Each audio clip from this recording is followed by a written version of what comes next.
মাননীয় স্পিকার, এটা অশোভন, এটা অশোভন। আমার বক্তব্যের সময় যদি এইভাবে কমেন্টস করা হয় তাহলে আমার এখানে দাঁড়ানোর প্রয়োজন নেই। বলেন মাননীয় বিরোধী দল নেতা, বলুন আপনার বক্তব্য বলুন। আপনি মাননীয় স্পিকার, আমি সম্মানিত সংসদ সদস্য এবং স্বরাষ্ট্র মন্ত্রীর প্রতি সম্মান রেখে বলতে চাই, আজকে নতুন করে তিনি এই শব্দগুলো উচ্চারণ করেন নাই। সংসদ অধিবেশন যেদিন থেকে বসা শুরু হয়েছে সেদিন থেকেই তিনি তুচ্ছ তাচ্ছিল্য করে সবাইকে বলেন। উনি নিজেকে কি মনে করেন আমি বুঝতে পারি না। এমনকি তিনি সেই দুঃসাহস এখানে দাঁড়িয়ে তিনি দেখিয়েছেন, তিনি বলেছেন যে এই সংসদে তিনি শিক্ষকের ভূমিকা পালন করবেন। আমরা তার ছাত্র হওয়ার জন্য এখানে আসি নাই। মাননীয় স্পিকার, শিক্ষকতা করতে হলে তিনি একটা ইউনিভার্সিটি খুলুন, ওখানে যার পছন্দ গিয়ে ভর্তি হবে, ওনার লেকচার শুনবে। আজকে একই বক্তব্যে দুইবার উনি অ্যাটাক করে ফেললেন। আমার সঙ্গীরা তো মনে করে, আমি নিজেও মনে করি যে এইটা কালচারাল না, এইটা পার্লামেন্টারিয়ান ফ্যাসিজম।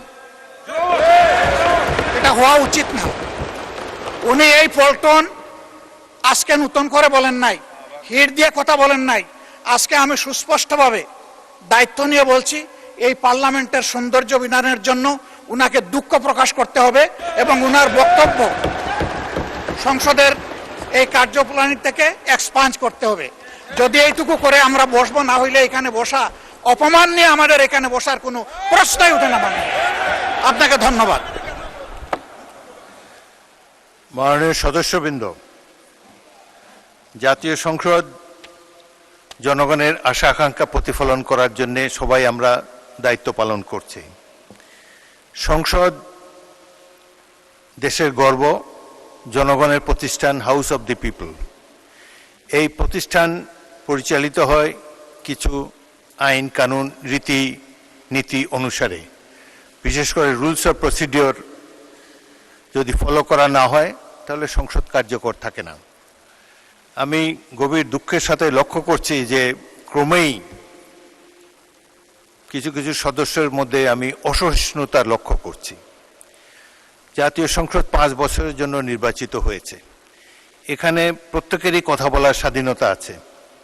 আপনারা সরকারি দলকে, বিরোধী দলের যেটা দায়িত্ব, সরকারের নানা ধরনের ত্রুটি বিচ্যুতি সম্পর্কে আপনারা সঠিকভাবে বক্তব্য রাখছেন, আরও ভবিষ্যতে রাখতে পারবেন।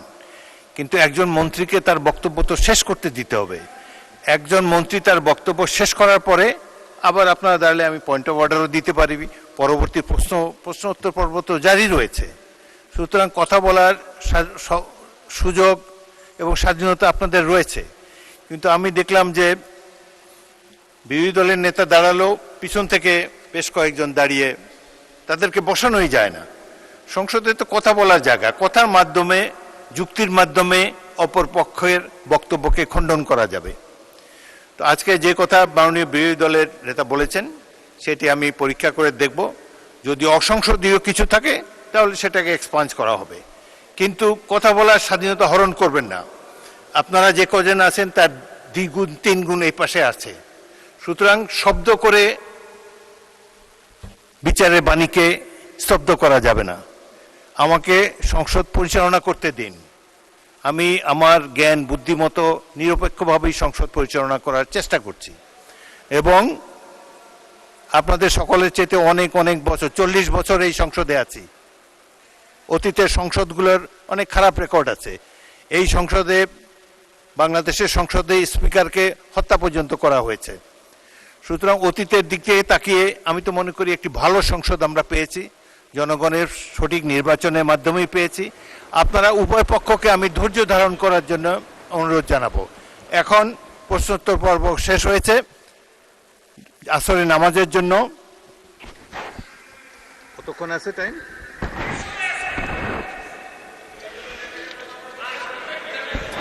এখন আসরে নামাজ। আপনি কি বিরোধী দল নেতা আরো বলতে চান? আপনি এমন কিছু বলবেন না যে এই ডিবেটটা প্রলং হয়। এখন তো দেখেন সবাই শান্তভাবে বসে আছে।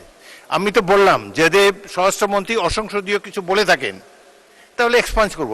জাতীয় সংসদের আগের প্রসিডিংগুলো দেখেন, কত ধরনের বক্তব্য হয়।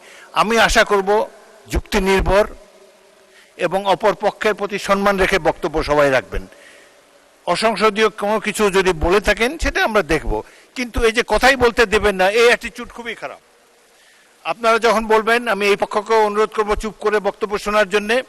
আবার এই ট্রেজারি বেঞ্চ থেকে যখন বক্তব্য দেবে তখন আপনারা ধৈর্য ধরে কথাটি শোনার মতো ধৈর্য ধারণ করবেন। এটা না হলে তো সংসদ চলবে না। পরামর্শ সহিষ্ণুতা না থাকলে গণতন্ত্র ব্যর্থ হবে এই দেশে। আচ্ছা, যাই হোক, এখন আমি প্রথমে মাননীয় বিরোধী দলের নেতা, আপনাকে বলতেই হবে, আপনি এই প্রসঙ্গে বলবেন নাকি অন্য কোনো প্রসঙ্গ? বিরোধী দলের নেতাকে মাইক দিন। মাননীয় স্পিকার, আসলে এক্সপাঞ্জ হ্যান্ডস্পট করারও ইতিহাস আছে, আবার পরীক্ষা করে দেখারও ইতিহাস আছে। আজকের বিষয়টা একবারে স্পষ্ট, এটা তো আর পরীক্ষা করে দেখার কোনো বিষয় নেই, এবং এটা রিপিটেডলি এগেইন অ্যান্ড এগেইন এই কথাগুলো এখানে এসেছে। 2 নম্বর, আপনার একটা কথায় সামান্য সংশয় এবং কষ্ট সৃষ্টি হয়েছে। এটি হচ্ছে আপনি যথার্থই অ্যাটেনশন ড্র করেছেন, অভিভাবক হিসেবে এটা করবেন যে আমি দাঁড়ানোর পরে বাকিরা এখানে দাঁড়িয়ে আছেন, এটা ডিসেন্সি ক্ষুণ্ণ হয়েছে। এটা আপনি করতে পারেন, এটা আপনার দায়িত্ব। কিন্তু সেই সাথে শেষের দিকে কনক্লুশনে গিয়ে একটু বললেন যে এই দিকের চাইতে ওই দিকে 3 গুণ আছেন। এটা তো ভালো লাগলো না মাননীয় স্পিকার। আমি কোনো গুণে বিভক্ত, এই সংসদকে কোনো গুণে বিভক্ত করার পক্ষে নই।